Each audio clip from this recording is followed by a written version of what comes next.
Welcome to the Troxel Podcast. I'm Evan Troxel, and in this episode, I welcome Matt Cooper to discuss the subject of unlocking efficiency in architectural practice operations. A little bit about Matt. He joined BQE Software as CEO in 2023, where his role is to ensure that they become an increasingly customer-obsessed organization, delivering both great software and service to customers, which I particularly value when it comes to software companies, especially in AEC. It's my gut feeling that we all keep tabs on who these companies are, and we also know the ones who are not. So kudos to Matt's leadership at BQE for saying this and demonstrating it publicly. Prior to BQE, Matt spent nearly a decade at Sarant Capital, a leading investment firm focused on building great businesses. That is where he helped roughly a dozen mostly bootstrapped companies scale. Our conversation today explores the challenges and opportunities within the architecture industry, mostly in the operational side of things, and particularly highlighting the underserved nature of firm management technology. Matt's relatively fresh and outside of the AEC silo perspective is useful when applied to our industry as we discuss the advantages of tracking project data accurately and using it to make strategic business decisions. If you haven't already, do me a favor and show your support for the show by hitting the subscribe button wherever you're watching or listening, and leave a review on Apple Podcasts and or Spotify. It really helps others find the show, which then helps me continue to be able to do what I'm doing here.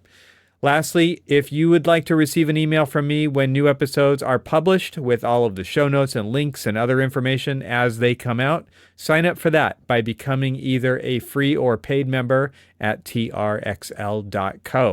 All right, so now without further ado, I bring you my conversation with Matt Cooper.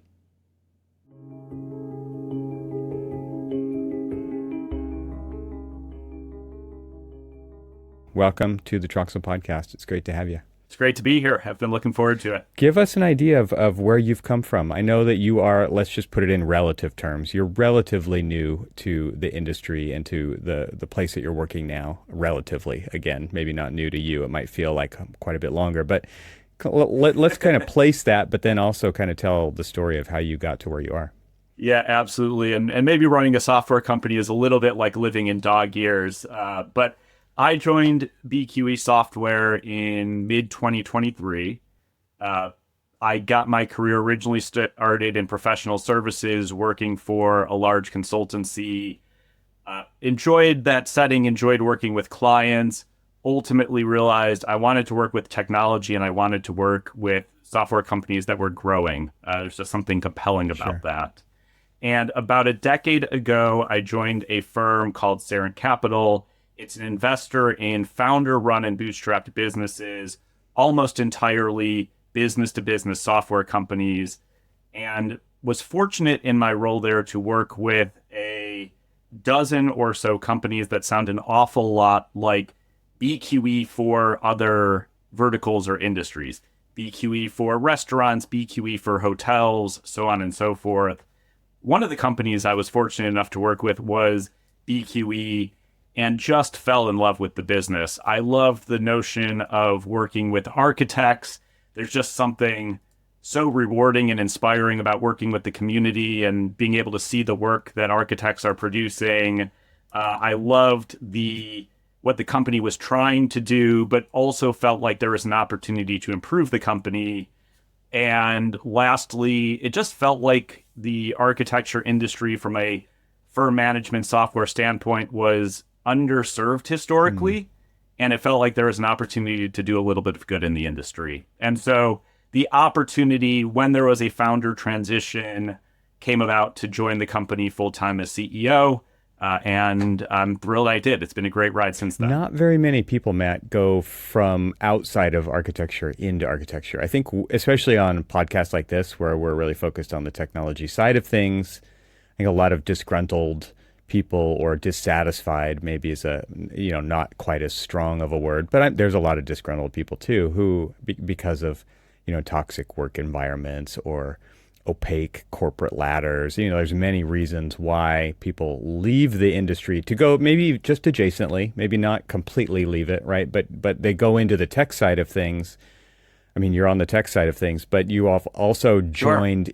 from outside inside the industry. And I'm curious, like, I feel like there's always a story out there. It's like, oh yeah, I wanted to become an architect too, or even like President Obama said that at an AIA conference during a keynote, like an Sure. interview, right? And it was that there's a little bit of a romanticization of being an architect. I'm curious for like I mean, you said there was growth opportunity here, but was there something else from like an AEC standpoint that there was like you wanted to be involved in people who changed the built environment, made the world a better place, right? Like I think there's a lot of kind of things that go along with AEC that are also just, outsiders have this perception of what it is or may not be that a lot of architects are cynics who've been in the business for a long time and they're like can't wait to get out, right? Yeah. I have not heard it framed that way, and maybe this is a later topic of conversation here, but I would think of the architecture industry as a bit self-reflective. You put cynical, I'll call self-reflective, and I do hear fairly frequently about folks leaving the industry. For me, there may have been a dream of joining the AEC industry a long time ago. I do not have the talent to do so. But I think it's as you described. It's so compelling to serve a community that is sort of designing buildings, helping the community, doing everything, and it's such a wonderful community. I think for me, where I thought I could add some value is while I hadn't for the past few decades been serving the architecture community directly, I had been serving a lot of other industries and sort of understood the firm management software game and thought I could bring some of those takeaways I had gleaned from elsewhere to this particular industry. There wasn't hubris there. I spent most of my first few months talking with architects. I think I probably had 200-300 conversations in just my first few months here at BQE. We've made sure to hire architects and others from the industry.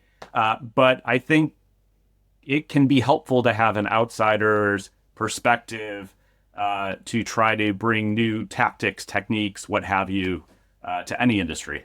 Why do you think that AEC is underserved in this way? Is it something where it's like, well, it's just maybe they're not power users of this kind of, they don't have a focus on business as much as they do on design and delivering for their clients and meeting those kinds of challenges? I'm curious from like your perspective coming from outside and obviously doing a big survey, I'm sure, of how different types of underserved industries out there, and how come this one, I mean, did it bubble to the top and it was really noticeable? Was it just general dissatisfaction with the type of software that people were using for this type of a thing inside their companies? Or maybe dig into a little bit more into what you mean by underserved and what there is that you saw that there was to do about it. To put it into a little bit of context, and I didn't have these data points before I joined BQE necessarily, but if we're talking about the kind of software that we built for the law industry, so legal practice management software, if you were to go and survey 20-person law firms, 100% of them or so, I think, are going to have legal practice management software in place. If you go and survey a 20-person architecture firm, it's probably a coin flip. And as you get even smaller, you're probably talking 2 in 10, 3 in 10 firms leveraging professional purpose-built software to help run their firms. And I think there's two sides of it. I do candidly think the architecture industry tends to be a little bit on the lagging side when it comes to technology adoption. I think in some ways, because it's a precise industry, it can be difficult to make decisions about the right software. But I put the onus more on the software industry that has not necessarily delivered great software. I think there have been good options in the past, but those have tended to focus on the very largest of firms or tried to build for a more horizontal market, or there was innovation that kind of got gobbled up by larger acquirers, and that innovation got a little bit squashed, so to speak. And so I'm sympathetic because I don't think there has been great software for the industry. And that's a lot of what was appealing to me. Certainly look for a business opportunity, but also just the opportunity to serve this community better than it has been served in the past. That's really curious. I mean, I immediately thought of QuickBooks, right? When you think of like a small firm and online, or let's just call it bookkeeping of some sort. Sure. And I think there's probably some like, yep, good enough attitude out there.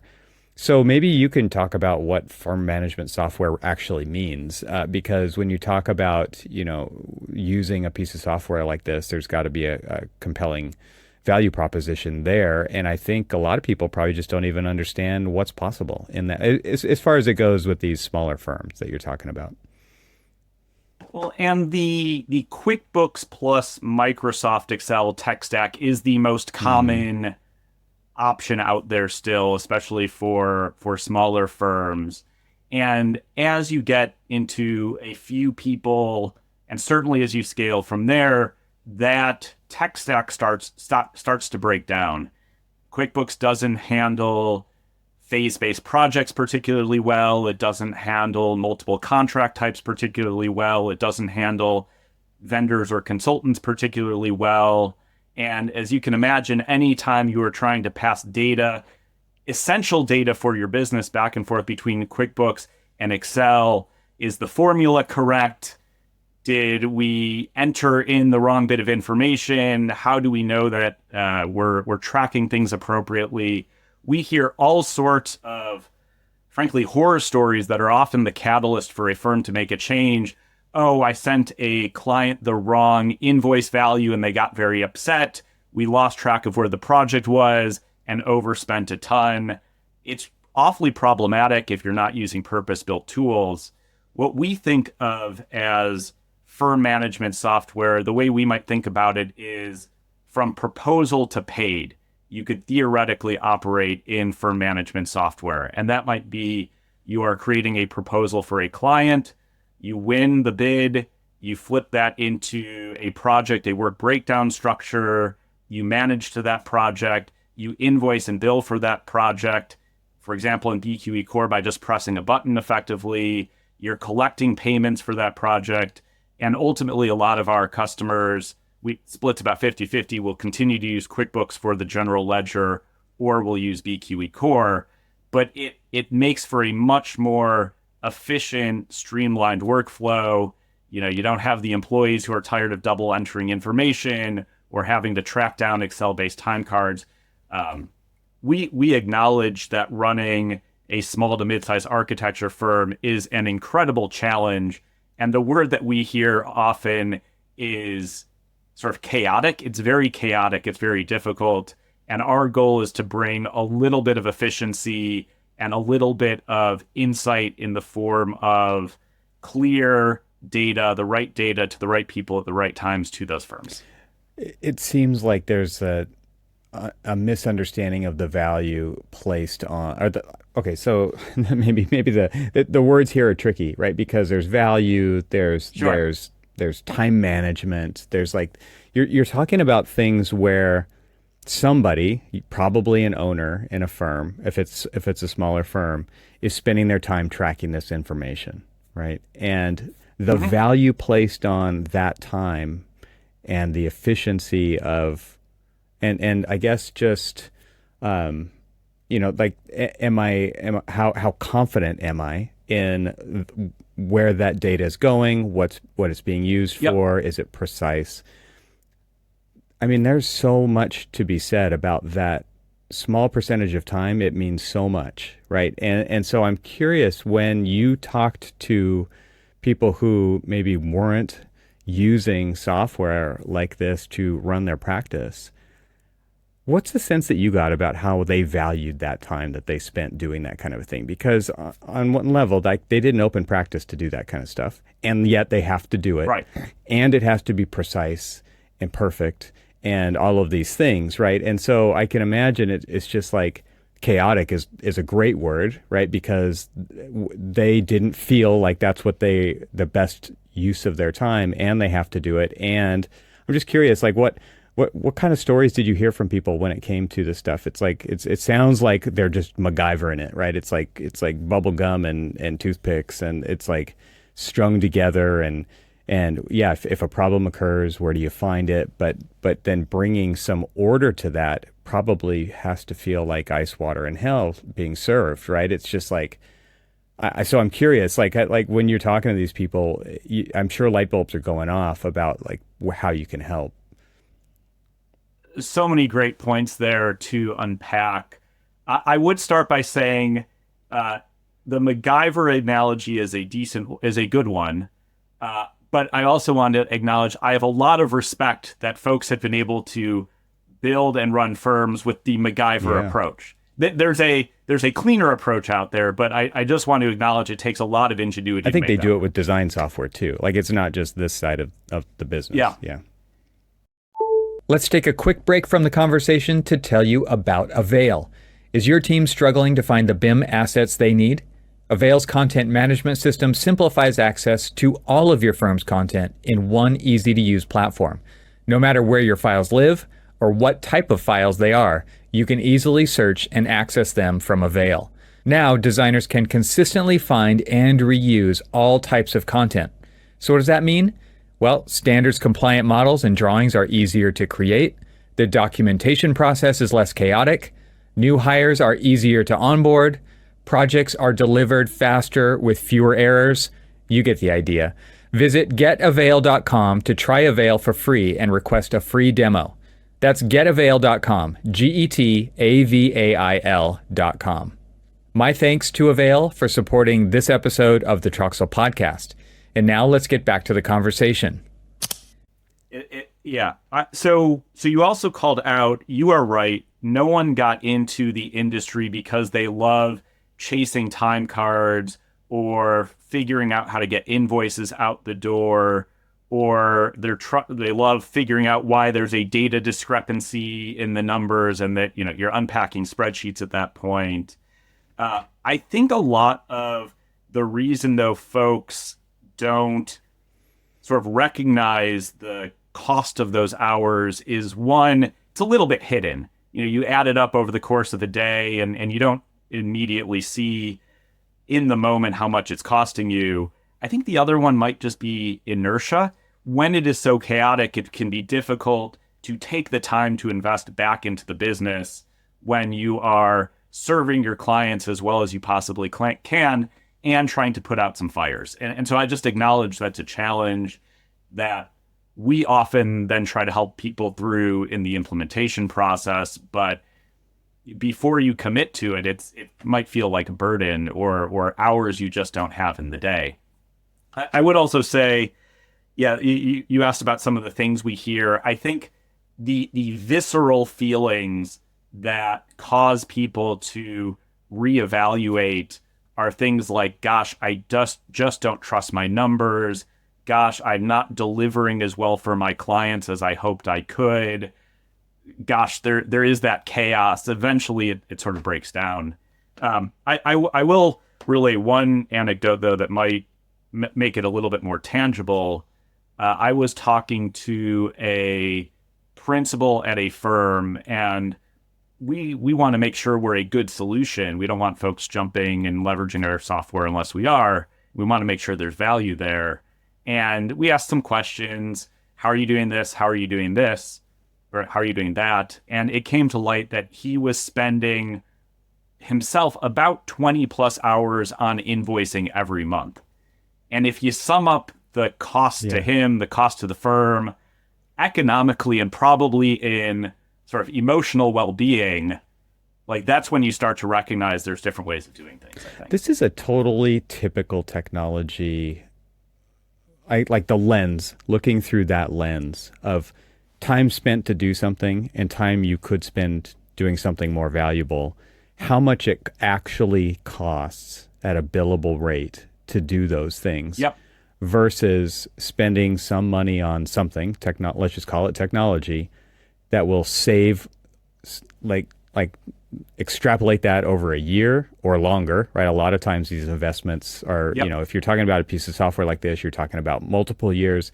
If you're talking about a piece of hardware, it could be up to 2 years, on the low end, longer on the farther end, right? And this is a common thread in the industry. Again, going back to the value of one's time, and maybe not just stepping back and thinking about it that way. Same argument goes for a faster computer, right? If you're standing around Yeah. waiting for something to happen because the computer itself is 4 years old, 5 years old, and that happens. Computers Sure. can easily make it that long nowadays without replacement, right? And a lot of times, you look at $1,000, $2,000, $3,000 as a large expense, but then just divide that by the number of hours you sit around waiting, and all of a sudden it's at a billable rate, it's hardly anything. And I'm just curious, you're on the money side of the business here. You're tracking time, Sure. invoicing, financials, all of these things. Do you put it in those terms for people that you're working with to help them understand what we're actually talking about when it comes to these kinds of conversations and these topics that keep coming up over and over again? We do the traditional software way of framing it might be an ROI or return on investment analysis. And I think a lot of prospective customers are skeptical about those. They make some assumptions. They're not in the software. And so I haven't thought that which is very quantitative tends to resonate the most with folks. There are two ways of framing it that I do think tend to work. If you were to take a rough sort of average sort of billing rate or bill rate for a firm and roughly what it costs for our software, if you could save everyone in your firm 15 to 30 minutes a month, you'd pay back the software. And I think that can pop a little bit more than a long spreadsheet of various benefits and things like that. I think the other one tends to be, and this is why we try to understand it a little bit, some of those stories, those visceral challenges. It could be one project went sideways because there wasn't good tracking on it, and that alone might pay for the software. You don't know when the next one of those is going to come, but it happens eventually. And it's those kinds of, I think, more anecdotal instances that pop more than the detailed business analysis in many ways. Yeah, I'm thinking about kind of, you brought up a good point, which is a lot of times in the type of mode that somebody might be in when they're tracking different things. I think a lot of times it's like, oh, what was I doing? And the inaccuracy just in that kind of like going back in time, having to think through what you look through your notebook, look through your calendar, look through your emails, even just spending the time to do that because it's not kind of in the moment. It's very difficult to accurately track what's going on projects. I mean, Sure. And then there's this whole argument, you hear it all the time, like stop trading hours for dollars, right? I'm curious how you think about that from, you're in this world of tracking hours and for dollars, right?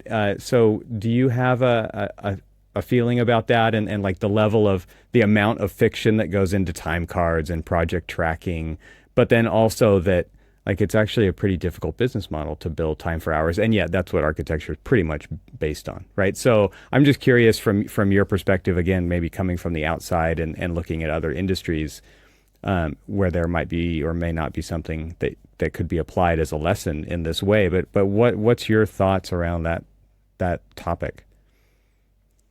Well, first of all, no one likes filling out a time card, myself right. included, at all. The way I might think about it here is, and I've lived in the world of Excel-based time cards where I'm doing it every 2 weeks, maybe more than that, and I'm just plugging in a number, and that's not good for anyone because there's implications for clients, and there's also implication for the data in the firm. And our goal is to make that process of filling out a time card a little bit easier and make it possible for the people responsible for making sure everyone fills out their time card, to make that a little bit smoother and just take the frictions out of it. So it becomes much more plausible to be filling out weekly, maybe even daily time cards if you've got the software up next to you. I think we will increasingly be making it easier and easier to fill out time cards. There's lots of tactics. I think there's an opportunity for AI to play a part there. But the friction to filling out the time card, shifting from Excel to software like this, a lot of it's taken out. I would also say it is important in the status quo in many ways. If you don't have accurate time going against projects, how profitable are your projects? How should you be structuring the projects, bidding for the projects? Which clients are the right type or not? Which business should you be pursuing? And so I acknowledge that's an investment. It takes some time to build that data. But once you do, this is really where there's an unlock for firm leaders, because that's what helps you make the more sort of strategic existential decisions for the firm. I think a lot of folks come to find this software because they are frustrated with an inefficiency. Oh, it was annoying to fill out all the time cards and put the Excel pages together and do all of that. Oh, it was annoying to manually produce all the invoices rather than just press a button and have it produce the invoices. That's where a lot of people find the software. I think 80+% of the value is in having the data to make better decisions around how to run the business at the end of the day. The last one, which is just an interesting piece, you've talked about this being a sort of hours for dollars type of industry. I would say part of, I think, the architecture industry self-reflection that I keep hearing is that the right model going forward? Should we move toward a more fixed fee type of model? Even in that paradigm, the tracking of hours still matters, because that's how you're going to understand the margins on your projects. Yeah, and going back to that idea, though, of fictional hours and fictional tracking, right? Because you just can't remember what you did, or I mean, it's Sure. like, let's just say it's not nefarious at all. Let's say you're not trying to hide anything, right? It's just like, but there is this level of fictitious data entry, and what you're talking about is using this data to make decisions on future projects. And that's relatively impossible when there's fictitious data, right? It's like, to be accurate about it, let's say, there's general sense, but I think that was a frustration point for a lot of my practicing career. It was like, you're working in a large firm, people are making shit up and they're putting it on projects, and you're just hurting future you, right? When it comes to projects that you are competing for to win, and what you're going to charge to do that project and how many hours there are to do it, let alone that the projects are all different from each other. There's a different client group, there's different jurisdictions, there's different delivery methods, there's all these things that are different anyway. It's a pretty tough sell to say, yeah, we're going to use this information, we're going to base our business on this information that you're relying on people to enter accurately, and they're just not, right? And so, I mean, in your perspective, when you're developing software, how are you removing the friction to make it easier for people to accurately put that information into a system that it can be used to their benefit in future endeavors? What you just described completely resonates and goes to the point I made earlier around software not necessarily delivering for this industry. And what you just described is the garbage in, garbage out notion. And I think a lot of the legacy software that folks have been using for what's called the last couple decades was built in a way that is so complex that it becomes only the general ledger for a company, for an architecture firm, where you can manage your accounting there, but when it comes to the project management and operational part of the business, it just falls down. And we hear that over and over and over again. Yes, we can maintain the books, but it's not providing us the information in real time that we need to run the business. And we are not perfect at that, but our mission, our stated goal is to build easy to use, sort of all-in-one comprehensive software.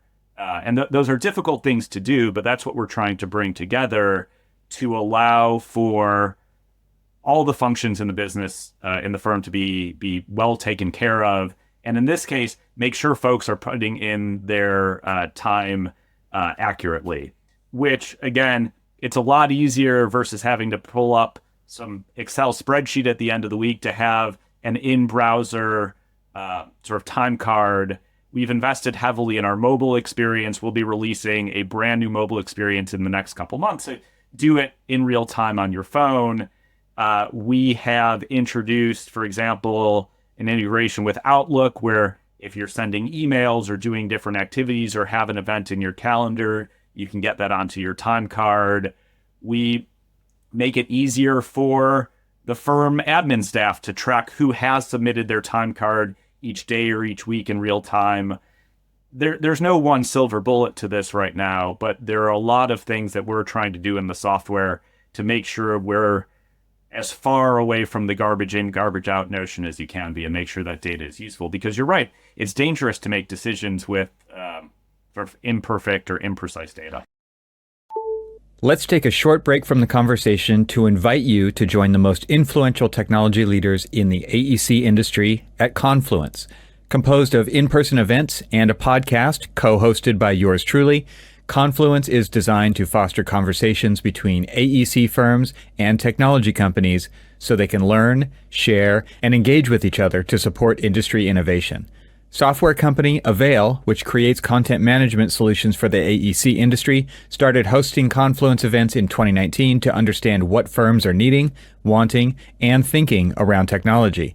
To learn more about Confluence, explore upcoming events, and listen to podcast episodes, go to confluence.getavail.com.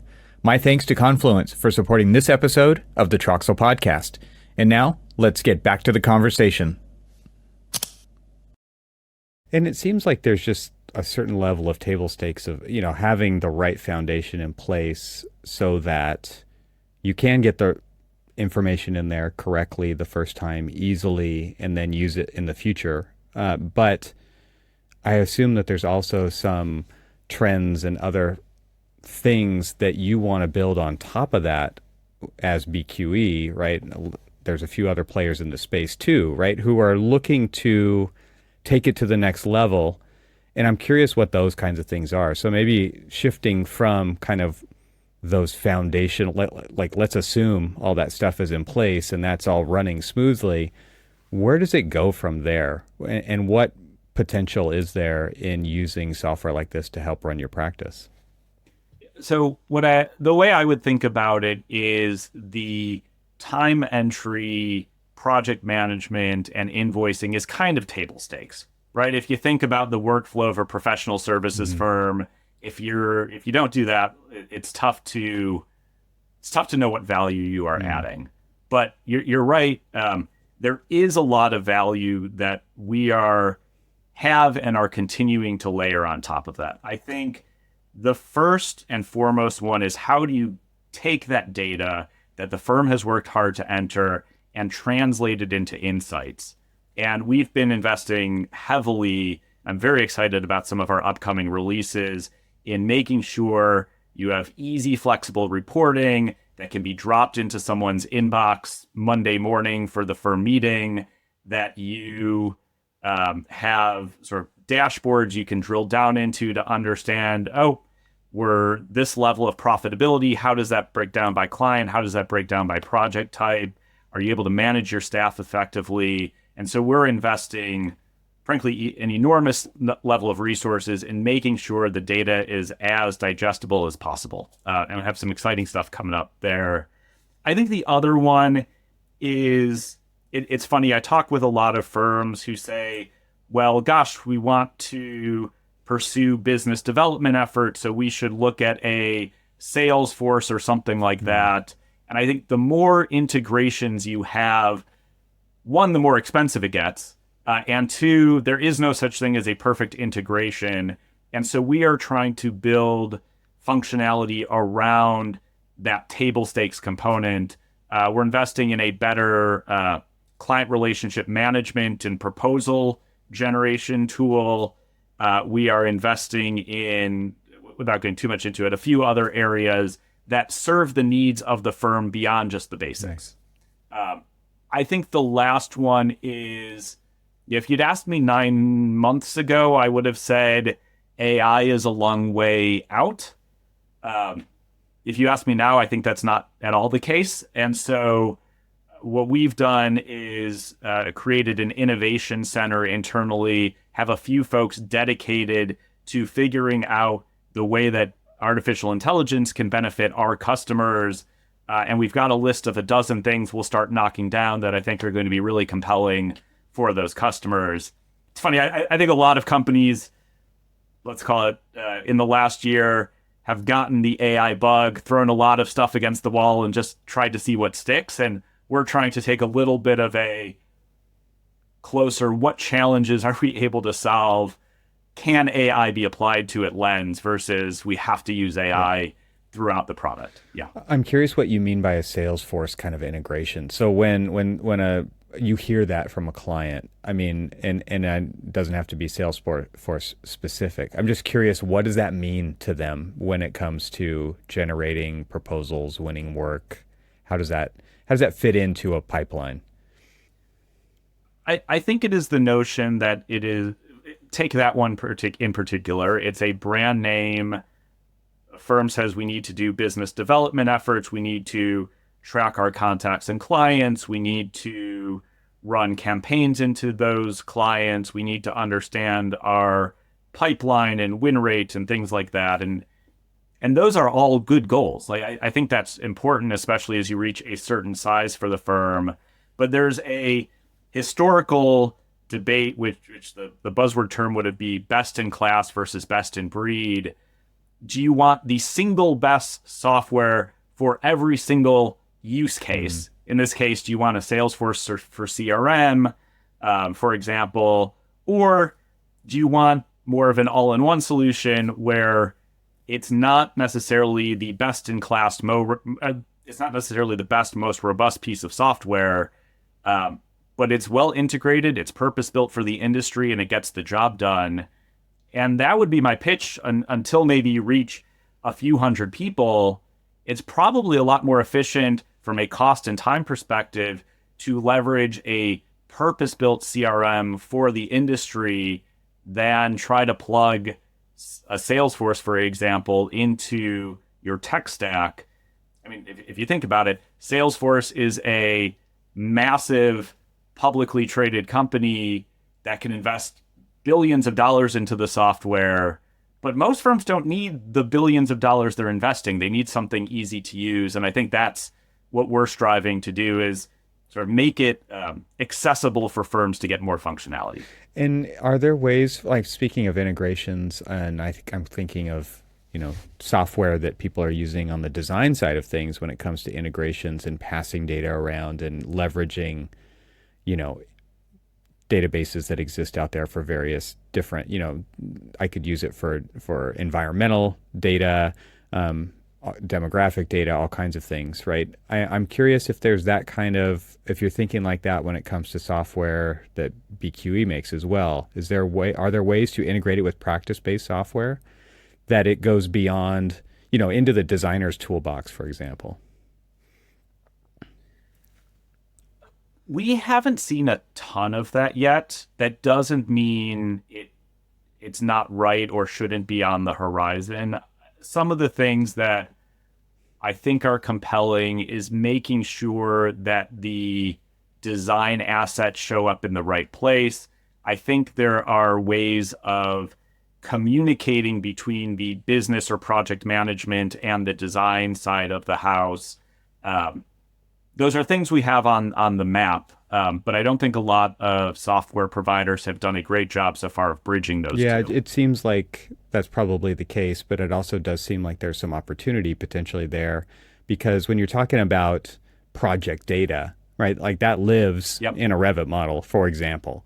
And if there are ways to pipe that back into your database of project, time spent on projects, hours spent in different phases, things like that. It seems like there's insight potentially to be gained there, because anytime that project is separated from the project files itself, then you've got double entry, right? You've got to be concerned Yep. about the accuracy of that information. It seems like there might be something there, but I would also, I think that would be kind of an interesting thing to see happen, because then it ties the people doing the work to the people doing the proposals to the people doing the business development, and just gives everybody a little bit more depth into these projects about how have we done it before, how could we do it next time, and how similar is this project to that other project that had these people on it and we spent this much time. It just seems like there's a lot of business insight that could be gained from,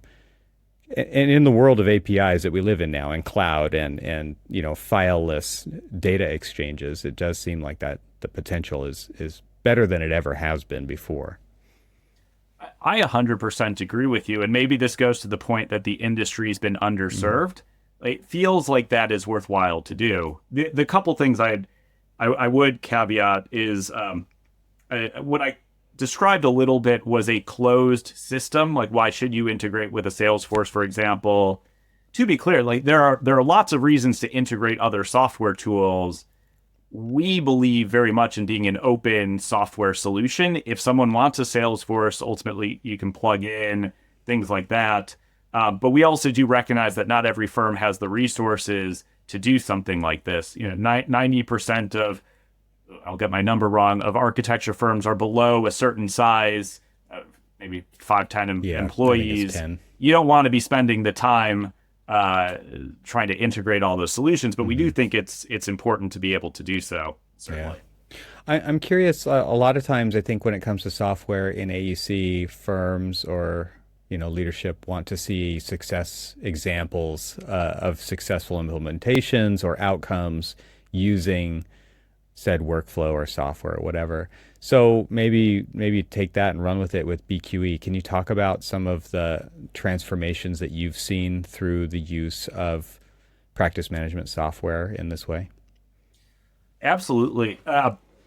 For context, we have thousands of customers on the platform, and we hear stories, and it may be worth calling out. Like, the stories come in different tones from different parts of the organization, right? You have the firm principal who might be talking about, recognizing that they were serving a vertical or client base that just wasn't profitable for them, where they were sort of burning dollars, pursuing the wrong type of activities, who now have meaningfully shifted the margins of their firm. They're able to hire more people and grow a business, but they didn't have that insight before. You might be talking to the finance leader who was so ground down, trying to cobble all of these spreadsheets together, who is now able to step back and breathe and take a more strategic lens toward the firm. You might talk about the sort of office manager or bookkeeper who was in tears because the last few weeks they've been up past midnight trying to get invoices out the door and finally can get a little bit of time back for themselves. And I think all of these are sort of stories in aggregate, but it's awfully rewarding to hear these types of shifts in firms. Again, we often talk about there was that ROI, just part of the discussion. We often talk about the business impact, but what we also like to hear is the personal stories. How do we empower individuals to, again, maybe control a little bit of that chaos and focus on what they want to be doing? Certainly if it's the architects, the practitioners, more design work, growing a bigger firm, but it actually also applies to all the other folks at the firm as well, we find. So. Yeah, I think you nailed it with this idea of putting people in a position of being able to be more strategic, right? Because they have information to work with. They're not just constantly reacting.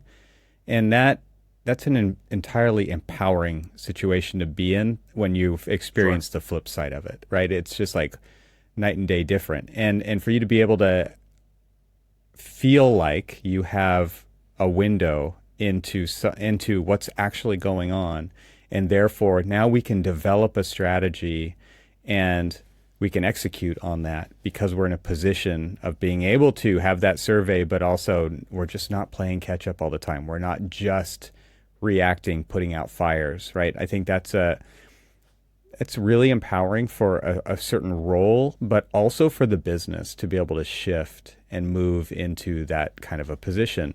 And I mean, I have to agree with your assessment there. Like, that software can do that, and software can put somebody in a position where they are ahead of what's coming so that they can position the company appropriately to go after what they need to go after strategically.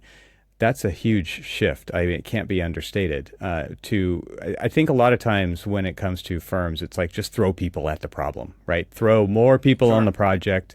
I think we all know what that's actually like, right? It's all of a sudden things just got a lot more difficult because people have to be onboarded, brought up to speed, figure out the way that this team does things, and you go slower than you are going faster, even though you've put more horsepower basically into the engine compartment, right?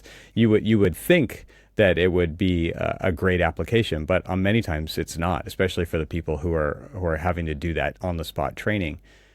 I feel like that's a common error that we see all the time in architecture businesses, right? Throw this on somebody's plate who hasn't done this before. Bring in somebody to clean this up. And I think a lot of times that lack of strategy or forethought, thinking of the stuff up front, is a huge detriment. And so software actually gives people the ability. These tools do give the people the ability to get in front of these kinds of issues and make the most out of them. That's a very cool kind of transformation that I've seen in business as well. And software is a really interesting tool that's doing that for people. Yeah, and what I will say is that the software is a much more economical way of doing it than throwing a new person at a problem. The relative prices there are make this an easy call versus if you need to hire a bunch more folks. Yeah, I do think the software is a tool that can be helpful, but it does take sort of the will to do something a little bit differently, the education for how to do it. It is why we try to invest a lot in sort of putting out thought leadership and content into the world. But it does take a little bit of a lift and desire to do things a little bit differently from the firm as well. We're a tool that helps enable that change, I think. Let's take a break from the conversation to tell you about ARCOL, who is helping make this episode possible. Architects should demand more out of their design tools. Imagine working on a project where architects, owners, and contractors are truly in sync. No miscommunication, no back and forth chaos, just seamless collaboration. That's what ARCOL makes possible. ARCOL believes teams shouldn't have to waste time switching between apps and navigating endless email threads. Your tools should work for you, not the other way around. With ARCOL, you can validate ideas as you iterate your designs while keeping all your documents and people aligned. No more silos, no more guesswork, just better results. Ready to upgrade your team's design workflow? Learn more at arcol.io/TRXL. That's arcol.io/TRXL. My thanks to ARCOL for supporting this episode of the podcast. And now let's get back to the conversation. If you were to kind of put a number on it, what do you think the percentage of firms with blind spots in this area are? Like, you talked about coming at this from outside the industry and seeing the opportunity in this industry and this industry being underserved in this way. Is it people just don't know what they don't know? I'm curious from your point of view, just how much of a blind spot this is for our industry. It's funny. There's a kind of a trope I've heard a bunch of times, which is there was no business class in architecture school. Right. And I think that's a little bit harsh. Most of the firm leaders that I have met are intelligent, talented, successful individuals. So I don't want to sort of leave it with that particular note. So I don't know if it's necessarily a blind spot for everyone, but most businesses are not optimized or not the most inefficient, and there is I think a lot of opportunity and leverage in making some subtle changes that are ultimately going to benefit the firm. And I think there's a few places where we see that could be helpful. There are a couple surveys I've seen. So there's the business side, and we published a series of benchmarks. And I would say the margins in the architecture industry are not best in class across all industries. And so there's probably a little bit of opportunity on the business side. But on the personal side, there was a survey done, I think it was by Actions Prove and EMI, that said something like 70+% of architects felt burnout. I think there was another survey I saw in our, I'll have to look for where it was, that suggested that 80 to 90% of the industry was pessimistic about the industry. And I think you called out the number of folks that were experiencing a bit of cynicism and leaving the industry. And so, again, it's not to say that there are blind spots for every firm, but I think you make a few changes and you can be driving better business results, happier staff and employees, and things like that.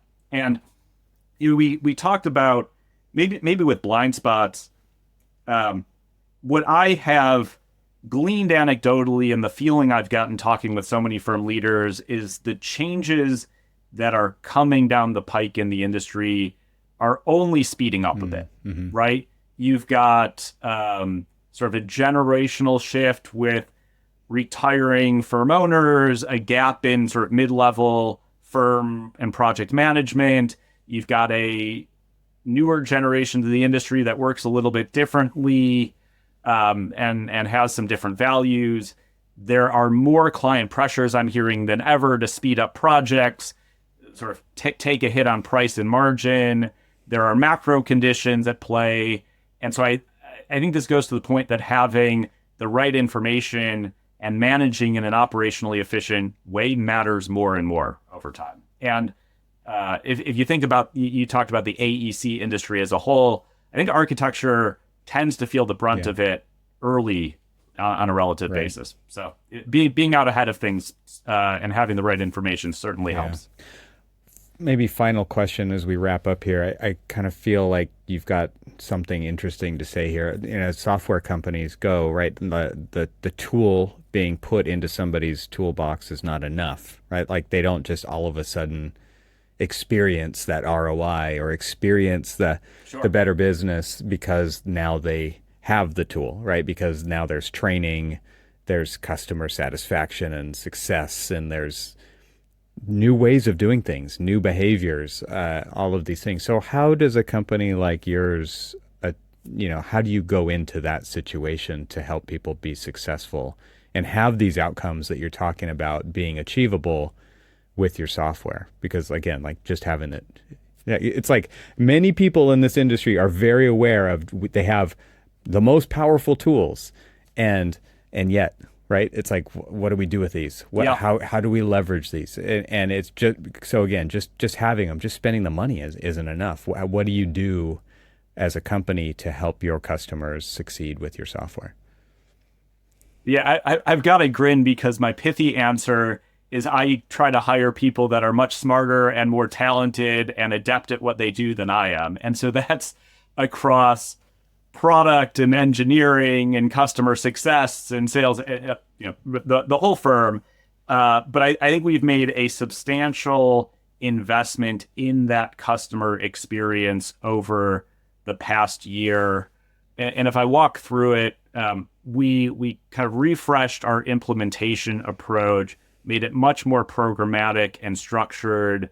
We actually implemented software that helps our customers see where they are in the implementation process, communicate clearly so they feel comfortable during that implementation where there is a lot of change management, that things are going well and they can feel comfortable. There's sort of a change management chart that I have in mind, which is you purchase software, you're very excited, it's going to transform your firm, you get into implementation, and there is a dip there because it is some work, it does require change, but at the end of the day, you end up because I think we've got a very strong implementation methodology, in a much, much better spot than you started. But it does require a great team and the right process there. We've invested heavily in what we call our customer success team, the folks who, after implementation, are helping you get even more value out of the software, helping navigate our own organization for training and things like that. Implementation never gets you to 100% power user in the software. It's not designed to. That would take a long time. But we've then got the folks and the teams behind that helping firms get as much value out of the software as they want. And it's I made the little quip about hiring more talented people, which is true. But over the last year, we've been in a fortunate position to bring in so many talented folks that are so customer focused and helping them be successful. Because you're right, it doesn't just happen overnight that you get software and are automatically have a different firm. It takes a close collaboration on both parts. Yeah, I mean the commitment level and then just timing wise, if you can give kind of an idea, I don't know if there's a ballpark, but like what do you normally see as a timeline for people to get comfortable so that they are feeling like it's a positive influence and they're going to actually build momentum with a piece of software like this? It's actually surprisingly fast. If you were, again, to tackle the entirety of the software, it would take a long time, but we're able to get folks in there, setting up projects, tracking against those projects, invoicing for those projects. Depending on firm size, generally we target between 1 and 3 months. There are exceptions on both sides, but the value you accrue is pretty darn quick as you're ditching those the spreadsheets, the legacy systems that were just bulky and were overhead and not actually helping the business operate. It's faster than I think a lot of folks think it might be. Good. Well, I'm rooting for you because I know architects need a lot of help in this realm, and to know that there's solutions out there is just half of the battle, right? Like just knowing that there's purpose-built software to achieve this kind of enhancement in your business practices is a big part of it, because I think a lot of people just don't know. They use whatever they were taught by somebody else or cobbled together on watching YouTube videos on the weekends, right? And I mean, everybody who's listening knows that that's how it works on some level with Sure. a lot of different things inside of our industry. So just knowing that these exist, I think, is half the battle. So thanks for coming on the show and talking about this today. I know this topic is not necessarily kind of in the bailiwick of AEC design technology, but if you don't have something like this in place, it's incredibly difficult to have a high-performing team that can use the other software that we need to use to deliver our projects. And so it does all go hand in hand. So Matt, thank you so much for taking the time and kind of explaining what BQE has been up to and you as CEO there. Yeah, I really appreciate you having me on today. It's been great chatting. I think two, I'm awfully excited as well. We're in a fortunate position where we're investing a ton in great software and great service to help serve this community. And I guess lastly, just to tie it back to the beginning where you asked about coming from outside the architecture industry, if there is one consistent theme in my experience helping run software companies, it's you have to focus on the customer. That is the one essential truth. And for us, we just find it awfully rewarding to be able to serve this community and are doing our best to continue to benefit the industry. And so thanks for having me on and letting me share my piece about us and what we're up to. Thanks to our sponsors and thanks to our members this week. Find out how you can become a member at trxl.co. And I'll talk to you again next week.